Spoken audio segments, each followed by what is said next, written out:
ಪರಮ ಪೂಜ್ಯ ಶ್ರೀ ಸಲಕ್ಷರ ಸ್ವಾಮೀಜಿಗಳವರ ಪಾದಕ್ಕೆ ನಮಿಸುತ್ತಾ ಅವರಿಗೆ ಕೂಡ ಡಿ ಗ್ರಾಮಸ್ಥರು ಮತ್ತು ಗಣಕಬಾಯಿಸ್ ಕಡೆಯಿಂದ ಹೃತ್ಪೂರ್ವಕ ಸ್ವಾಗತವನ್ನು ಕೊಡ್ತಾ ಇದ್ದೇವೆ.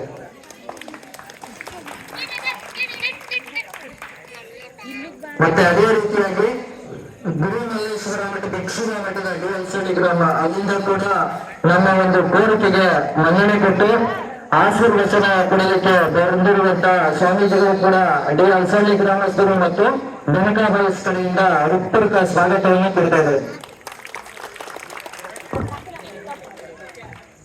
ಗ್ರಾಮಸ್ಥರು ಮತ್ತು ಗಣಕಬಾಯಿಸ್ ಮತ್ತು ಮಕ್ಕಳನ್ನ ಕುರಿತು ಪರಮ ಪೂಜ್ಯ ಷಡಕ್ಷರ ಸ್ವಾಮೀಜಿಗಳು ತಮ್ಮ ಒಂದು ಆಶೀರ್ವಚನ ಕೊಡಬೇಕಾಗಿ ತಮ್ಮಲ್ಲಿ ಕಳಕಳಿಯಲ್ಲಿ ಮನವಿ.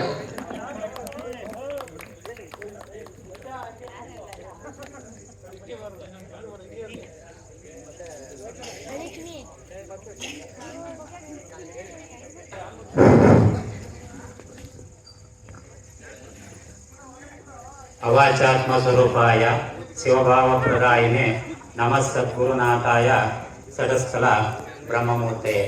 ಹಲವು ಮಾತೇನು ನೀನೊಲಿದು ಪಾದವನಿಟ್ಟ ನೆಲವೇ ಸುಕ್ಷೇತ್ರ ಜಲವೇ ಪಾವನ ತೀರ್ಥ ಸುಲಭ ಶ್ರೀ ಗುರುವೇ ಕೃಪೆಯಾಗು. ಪ್ರಥಮದಲ್ಲಿ ಎನ್ನ ಗುರು ಪರಂಪರೆಗೆ ಹಣೆಬಡಿದು ಈ ವೇದಿಕೆ ಮೇಲೆ ನಮ್ಮ ಗುರುಮಲ್ಲೇಶ್ವರ ಮಠದ ಮೂಗಪ್ಪ ಸ್ವಾಮಿಗಳವರಿಗೆ ಶರಣ ಸಮರ್ಪಣೆ ಮಾಡ್ತಾ ಹಾಗೂ ವೇದಿಕೆ ಮುಂಭಾಗದಲ್ಲಿರ್ತಕ್ಕಂಥ ಎಲ್ಲ ಶರಣೆಯರೇ, ಮಕ್ಕಳೇ, ಮಾತೆಯರೇ ಹಾಗೂ ಗ್ರಾಮದ ಮುಖಂಡರೇ, ಇವತ್ತು ಇದು ಒಂದು 14ನೇ ವರ್ಷದ ಗಣೇಶೋತ್ಸವ ಅಂತ ಒಂದು ಕಾರ್ಯಕ್ರಮವನ್ನ ಇಲ್ಲಿ ಹಮ್ಮಿಕೊಂಡಿದ್ದಾರೆ. ಯಾಕೆಂತಂದ್ರೆ ನಾವು ಹಿಂದೆ ಮಾಡ್ತಿದ್ದಾಗ ಎಲ್ಲೋ ನಮ್ಮ ಗವಿ ಮಠದಲ್ಲಿ ಕುಣಿಸ್ತಿದ್ದು, ಅಲ್ಲಿಗೆ ಮಾತ್ರ ಬಂದು ಪೂಜೆ ಮಾಡ್ಕೊಂಡು ಬರ್ತಿದ್ರು. ಈಗ ತುಂಬಾ ಸಂತೋಷ ಆಯ್ತದೆ. ಯಾಕೆ ಅಂತ ಅಂದ್ರೆ ಈಗ ಹಿಂದೆ ಎಲ್ಲೋ ಒಂದ್ ಕಡೆ ಕುಣಿಸ್ತಿದ್ರು, ಗಣೇಶನ್ನ ಪೂಜೆ ಮಾಡ್ತಿದ್ರು. ಈಗ ಪ್ರತಿ ಬೀದಿಯಲ್ಲಿ ಪ್ರತಿ ಮನೆ ಹತ್ರ ಗಣೇಶನನ್ನ ಕುಣಿಸಿ ಪೂಜೆಯನ್ನ ಮಾಡ್ತಾರೆ. ಮೊದಲಿಗೆ ಹೋಲಿಕೆ ಮಾಡ್ಕೊಂಡ್ರೆ ಈಗಲೇ ಒಂದು ರೀತಿಯಲ್ಲಿ ಭಕ್ತಿ ಜನರಲ್ಲಿ ಹೆಚ್ಚಿಗೆ ಇದೆ. ಜನರಲ್ಲಿ ಭಕ್ತಿ ಇವಾಗ ಹೆಚ್ಚಿನ ರೀತಿಯಲ್ಲಿ ಇದೆ. ಮತ್ತೆ ಏನಪ್ಪಾ ಅಂತ ಅಂದ್ರೆ ಇವತ್ತು ನಮ್ಗೆ ಸಂಜೆ ಬಂದು ಹುಡುಗರು ಇಲ್ಲ ನಾವು ಈ ತರ ಎಲ್ಲ ಒಂದು ಸಾಂಸ್ಕೃತಿಕ ಕಾರ್ಯಕ್ರಮವನ್ನ ಇಟ್ಕೊಂಡಿದ್ದೀವಿ, ಹಳ್ಳಿ ಕ್ರೀಡೆಗಳನ್ನ ನಾವು ಆಡಿಸ್ಬೇಕು ಅಂತ ಇಟ್ಕೊಂಡಿದ್ದೀವಿ. ಮತ್ತೆ ನಮ್ಮ ಸ್ಕೂಲ್ಲಿ ಓದಂತ ನಮ್ಮೂರ ಗ್ರಾಮದವರೇ ಆದಂತ ನಮ್ಮ ಊರಿಗೆ ಒಂದು ಕೀರ್ತಿಯನ್ನ ತಂದಿರ್ತಕ್ಕಂಥ ನಮ್ಮ ಬಸವೇಶ್ವರ ಪ್ರೌಢಶಾಲೆಯಲ್ಲಿ ಓದಿರ್ತಕ್ಕಂಥ ಶಿವಶಂಕರ್, ಮತ್ತೆ ಮಾರ್ಗೋಡ್ನಲ್ಲಿ ಸ್ಕೂಲ್ಲಿ ಓದಿರ್ತಕ್ಕಂಥ ವಿನಯ್. ಯಾಕೆಂತ ಅಂದ್ರೆ ನಾವು ನಮ್ಮ ಮಠದಲ್ಲಿ ಆಯುಧ ಪೂಜೆಯಲ್ಲಿ ನಾನು ಯಾಕೆ ಅಂದ್ರೆ ವಿದ್ಯಾರ್ಥಿಗೆ ಓದುವಂತವ್ರಿಗೆ ಉತ್ತೇಜನ ಕೊಡಬೇಕು ಅನ್ನುವಂತ ಭಾವನೆ ಇಟ್ಕೊಂಡು ಮಕ್ಕಳಿಗೆ ಅವರನ್ನ ನೋಡಿ ಬೇರೆಯವರು ಸಹ ಅವ್ರ ರೀತಿಯಲ್ಲಿ ನಾವು ಓದ್ಬೇಕು ಅನ್ನುವಂತ ಭಾವನೆ ಇಟ್ಕೊಂಡು ನಾನು ಅಲ್ಲಿ ಮಕ್ಕಳಿಗೆ ಸನ್ಮಾನ ಮಾಡ್ಬೇಕು ಅಂತ ಆಯುಧ ಪೂಜೆಯಲ್ಲಿ ಏನಾದ್ರು ಒಂದು ಮಾಡ್ಬೇಕಲ್ಲ ಮಕ್ಕಳಿಗೆ ಅಂತ ಅಂದಾಗ ಅವ್ರಿಗೆ ಏನಾದ್ರು ಉತ್ತೇಜನ ಕೊಡ್ಬೇಕು, ಏನಾದ್ರು ಮಾಡ್ಬೇಕಲ್ಲ ಅಂತ ನಾವು ಪ್ರತಿ ವರ್ಷ ಆಯುಧ ಪೂಜೆಯಲ್ಲಿ ಮಾಡ್ಬೇಕು ಅಂತ ಅನ್ಕೊಂಡಿದ್ವಿ. ನಮ್ಮ ಗ್ರಾಮದವರು ಈ ಒಂದು ಗಣಕಬಾಯಿಸು ತುಂಬಾ ಅಚ್ಚುಕಟ್ಟಾಗಿ ಅವ್ರಿಗೆ ಸನ್ಮಾನ ಮಾಡ್ತಾ ಇದ್ರಿ. ಇದು ಇವತ್ತಿಗೆ ನಿಲ್ಬಾರ್ದು, ಇದು ನಿರಂತರವಾಗಿರಬೇಕು. ಯಾವಾಗ್ಲೂ ಇದೇ ರೀತಿ ನಡೀತಾ ಇರಲಿ. ಯಾವತ್ತು ಯಾವುದೇ ಒಂದು ಊರ್ಲಿ ಹಬ್ಬ ಹರಿದಿನ ಮಾಡಿ ಯಾರು ಸಹ ನಾವು ಹೊಂದಾಣಿಕೆಯಿಂದ ಹೋಗ್ಬೇಕು. ಯಾಕೆ ಅಂತ ಅಂದ್ರೆ ಇವತ್ತೆಲ್ಲೋ ಒಂದು ಜಾತ್ರೆ ಮಾಡ್ತಾ ಇರ್ತಾರೆ, ಒಂದು ಹಬ್ಬ ಮಾಡ್ತಾ ಇರ್ತಾರೆ, ಅಲ್ಲೋಗಿ ನಾವು ನಮ್ಮ ಊರ್ಲೆ ಮಾಡಿದಾಗ ಅವ್ರೇನೋ ಮಾಡಿದ್ರು ಇವ್ರೇನೋ ಮಾಡಿದ್ರು ಅನ್ನುವಂತ ಭಾವನೆ ಎಲ್ರಿಗೂ ಏನಪ್ಪಾ ಅಂತ ಅಂದ್ರೆ ಒಂದು ಹಬ್ಬ ಆಗ್ಬೇಕು ಅನ್ನುವಂಥದ್ದೇ ಎಲ್ಲಾರ್ಗೂ ಖುಷಿ. ಈಗ ಇಲ್ಲಿ ಮಾಡ್ತಾ ಇದ್ದೀರಿ, ತುಂಬಾ ಸಂತೋಷ. ಇನ್ನೂ ಒಬ್ರು ಮಾಡ್ಲಿ, ಅದಕ್ಕೂ ಉತ್ತೇಜನವನ್ನ ಕೊಡಿ, ತುಂಬಾ ಸಂತೋಷವಾಗಿರುತ್ತೆ. ಯಾಕೆಂತಂದ್ರೆ ಎಲ್ಲೋ ಮಾಡ್ತಾವ್ರೆ ಅಂತ ನಾವು ಕಿತ್ತಾಡ್ಕೊಂಡು ಒಂದು ಇದು ಮಾಡುವಂಥದ್ದು ಬೇಡ. ಅವ್ರು ಮಾಡಿದ್ರೆ ನೀವು ಇನ್ನೂ ಚೆನ್ನಾಗಿ ಮಾಡಿ. ಯಾಕೆಂತಂದ್ರೆ ಓದೋರ್ಗೆ ನಾವು ನಾನು ಅವ್ನು ಚೆನ್ನಾಗಿ ಓದ್ತಾನೆ, ಇನ್ನೂ ಇವನು ಚೆನ್ನಾಗಿ ಓದ್ತಾನೆ ಅವ್ರು ಓದ್ಲಿ, ಅದಕ್ಕೆ ಸಂತೋಷ ಪಡ್ಬೇಕು. ಅದಕ್ಕೆ ನಾವು ಹೊಟ್ಟೆ ಕಿಚ್ಚು ಪಡುವಂತಹದ್ದು ಅವಶ್ಯಕತೆ ಇಲ್ಲ. ಯಾಕೆ ಅಂತ ಅಂದ್ರೆ ನಾವು ಅವ್ರು ಓದುವಂತವ್ರಿಗೆ ನಮ್ಮಿಂದ ಅವ್ರಿಗೆ ಏನ್ ಬೇಕು ನಮ್ಮ ಕೈಲಾಗುವಂತ ಸಹಾಯವನ್ನು ಈ ಸಂದರ್ಭದಲ್ಲಿ ನಾನು ಮಾಡ್ತೀನಿ ಅಂತ ನಮ್ಮ ಮಠದ ವತಿಯಿಂದ, ನಮ್ಮ ಗ್ರಾಮದ ವತಿಯಿಂದ ನಾನು ಮಾಡ್ತೀನಿ ಅಂತ ನಾನು ಈ ಕ್ಷಣದಲ್ಲಿ ನಾನು ಹೇಳ್ತೀನಿ. ಯಾಕೆ ಅಂತಂದ್ರೆ ಓದುವಂತವ್ರಿಗೆ ಉತ್ತೇಜನ ಕೊಡ್ಬೇಕು. ಮತ್ತೆ ನೀವೇನಪ್ಪಾ ಅಂತಂದ್ರೆ ಇಲ್ಲಿರ್ತಕ್ಕಂಥವ್ರೆಲ್ಲ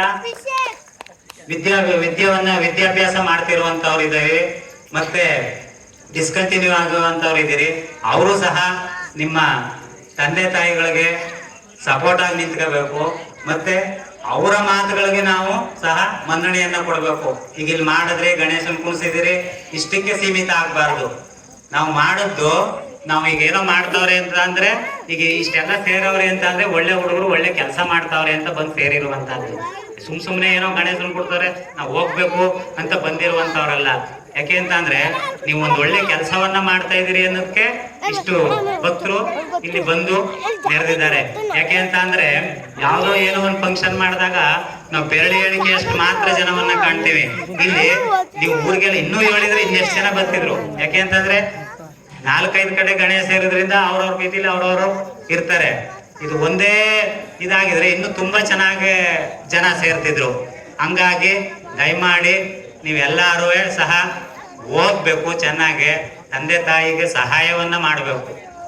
ಯಾವತ್ತು ಇಲ್ಲಿ ಬಂದು ಫ್ರೆಂಡ್ಸ್ಗೆ ಒಳ್ಳೆಯವರಾದ್ರೂ ಸಾಲದು, ಜನಗಳಿಗೂ ಒಳ್ಳೆಯವರಾಗ್ಬೇಕು, ತಂದೆ ತಾಯಿಗೂ ಒಳ್ಳೆ ಮಗನಾಗಿರ್ಬೇಕು. ಆವಾಗ ಮಾತ್ರ ನೀವು ಇದೆಲ್ಲ ಮಾಡ್ತಾ ಇರೋದಕ್ಕೆ ಅರ್ಥ ಸಿಗುತ್ತೆ.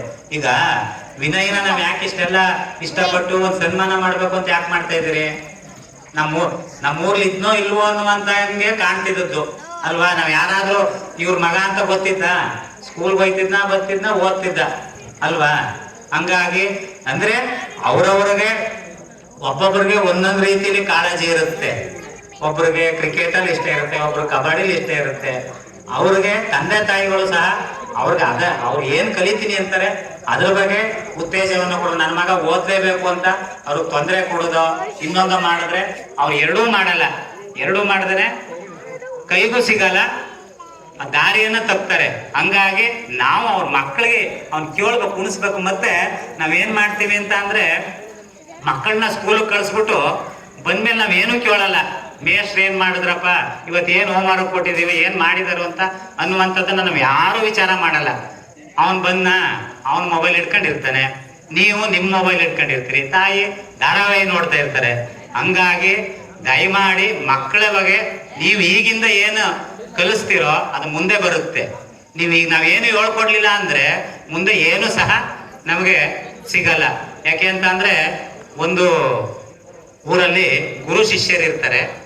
ಆ ಗುರು ಶಿಷ್ಯರಿದ್ದಾಗ ಗುರುಗಳನ್ನ ಶಿಷ್ಯ ಕೇಳ್ತಾನೆ ಏನಂತ, ಗುರುಗಳೇ ಭಕ್ತಿ ಅಂದ್ರೆ ಏನು, ಭಕ್ತಿ ಅಂದ್ರೆ ಏನು, ನನಗೆ ಹೇಳ್ಕೊಡಿ, ಹಂಗಂದ್ರೆ ಏನು ಅಂತ ಕೇಳಿದಾಗ ಆ ಗುರುಗಳು ಹೇಳ್ತಾರೆ, ನಿಮ್ಮ ಮನೆಗೆ ಹೋಗಪ್ಪ, ನಿಮ್ಮ ಮನೆಯಲ್ಲಿ ಅಟ್ಲಿರುತ್ತೆ, ಅಟ್ಲಲ್ಲಿ ಒಂದು ತೂತ್ ಬೋಸಿ ಇರುತ್ತೆ.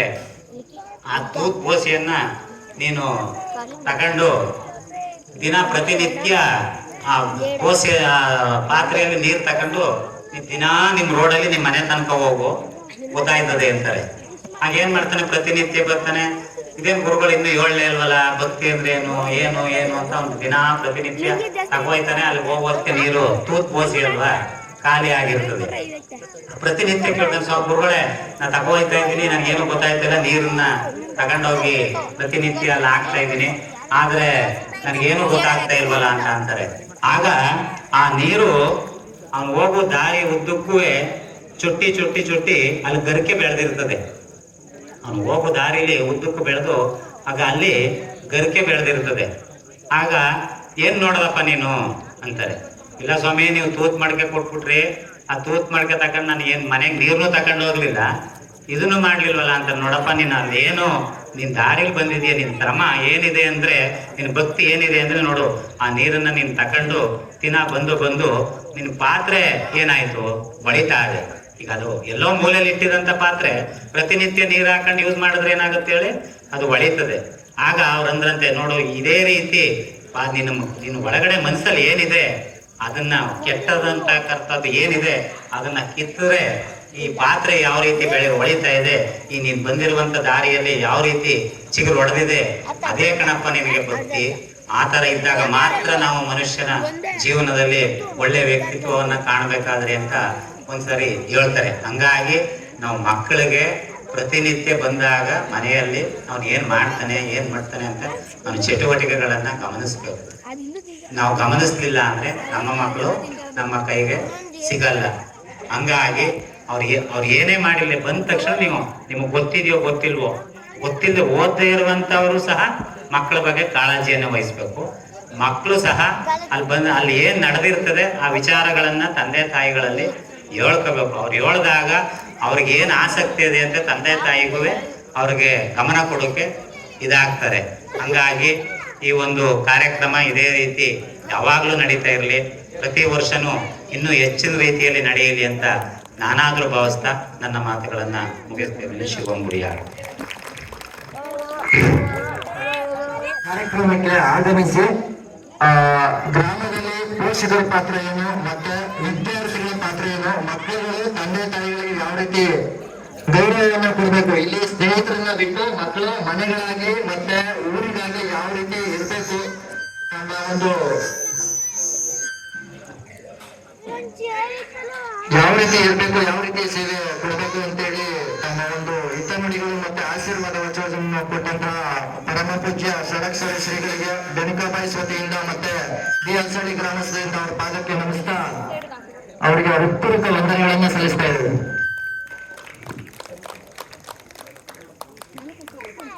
ಜಿಲ್ಲಾ ಮಟ್ಟಕ್ಕೆ ಪ್ರಥಮವಾಗಿ ತಮ್ಮ ಒಂದು ಅತ್ಯುತ್ತಮ ಅಧಿಕ ಅಂಕಗಳನ್ನು ಗಳಿಸಿದ ಡಿ ಅಲ್ಸಳ್ಳಿ ಗ್ರಾಮಕ್ಕೆ ಮತ್ತೆ ಅವರ ಪೋಷಕರಿಗೆ ಒಂದು ಹೆಸರು ಮತ್ತೆ ಕೀರ್ತಿಯನ್ನು ತಂದುಕೊಟ್ಟಂತಹ ಅಲ್ಸಳ್ಳಿ ಗ್ರಾಮದ ವಿನಯರವರು ಸ್ವೀಕಾರ ಮಾಡಬೇಕು. ಅವ್ರು ಬಂದಿಲ್ಲ ಅಂತ ಹೇಳಿದ್ರೆ ಅವ್ರ ಪೋಷಕರು ಬಂದು ಶ್ರೀಗಳಿಂದ ಬಹುಮಾನವನ್ನ ಸ್ವೀಕಾರ ಮಾಡಬೇಕಾಗಿರುತ್ತದೆ. ಜಿಲ್ಲಾ ಮಟ್ಟಕ್ಕೆ ಮಂಡ್ಯ ಜಿಲ್ಲಾ ಮಟ್ಟಕ್ಕೆ ಅತ್ಯುನ್ನತ ಅಧಿಕ ಅಂಕಗಳನ್ನ ಗಳಿಸಿರುವಂತಹ ವಿದ್ಯಾರ್ಥಿ ಅವರು ಬಂದಿಲ್ಲ ಅಂತ ಹೇಳಿದ್ರೆ ಅವ್ರ ಪೋಷಕರು ಬರಬೇಕು. ಮತ್ತೆ ನಮ್ಮ ಬಸವೇಶ್ವರ ಪ್ರೌಢಶಾಲೆಯ ವಿದ್ಯಾರ್ಥಿ ಶಿವಶಂಕರ್ ಅವರು ಕೂಡ ಶಾಲಾ ಮಟ್ಟಕ್ಕೆ ಪ್ರಥಮ ಬಹುಮಾನ. ಕುಮಾರಣ್ಣ ಅವ್ರ ಮೇಲ್ಗಡೆ ಬರ್ಬೇಕು, ಸನ್ಮಾನ ಸ್ವೀಕಾರ ಮಾಡಬೇಕು. ಶಿವಶಂಕರ್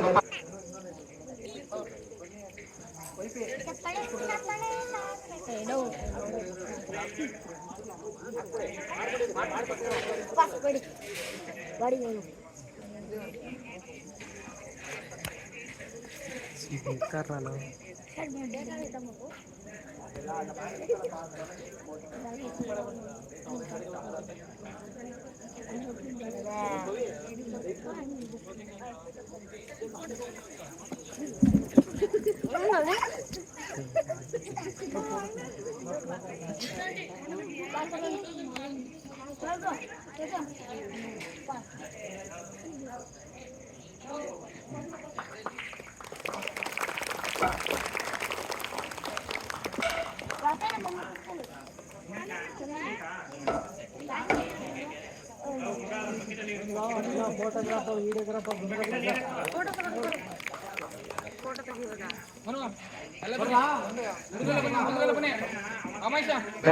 ಎಲ್ಲ ಸದಸ್ಯರು ಬರಬೇಕು ಸ್ಟೇಜ್ ಮೇಲೆ.